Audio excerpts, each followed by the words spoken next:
سچی بات یہ ہے کہ اس پہ انعام کیا ہے، اس پہ اجر کیا ہے، اس پہ اللہ کیا نواز رہا ہے، جب تک اس کا استحضار اور دھیان نہ ہو تو طبیعت میں ذوق شوق نہیں آتا۔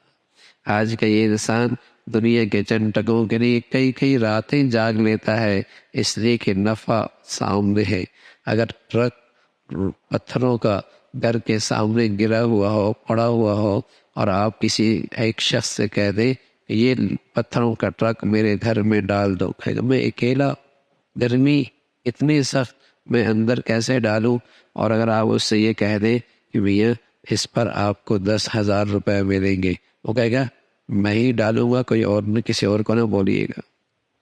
جو چیز بڑی مشکل لگ رہی تھی، بڑی ہی مشکل لگ رہی تھی، اتنی آسان کیوں ہو گئی؟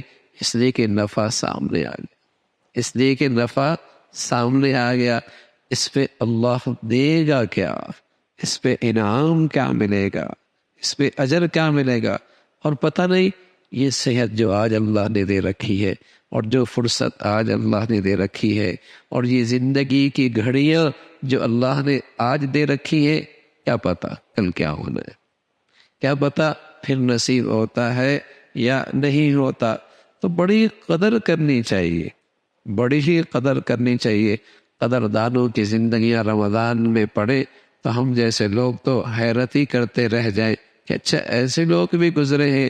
ادھر تراویح ختم ہوئی، تھوڑی دیر بیٹھے، پھر کسی سے کھڑا کر دیا، وہ نفلوں میں کھڑا ہو گیا، یہ پیچھے کھڑے ہو گئے، وہ حافظ صاحب تھکے، پھر دوسرے کو کھڑا کر دیا، وہ پڑھنے لگ گیا، اور وہ تھکا، پھر پیچھے کسی اور، آگے کسی اور کو کھڑا کر دیا، اور یوں پوری پوری رات اللہ کا کلام سنتے سنتے گزر جاتے، آرام کرتے، سحری کرتے، اشراق پڑھتے، اور پھر چند گھنٹے آرام کرتے۔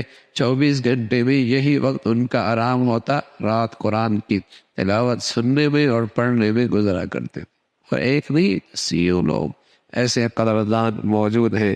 رمضان کا مقدس مہینہ ہے، اللہ نے صحت دے رکھی ہے، قوت دے رکھی ہے، فرصت دے رکھی ہے، الحمدللہ۔ تو بڑا اللہ کا کرم ہے، احسان ہے۔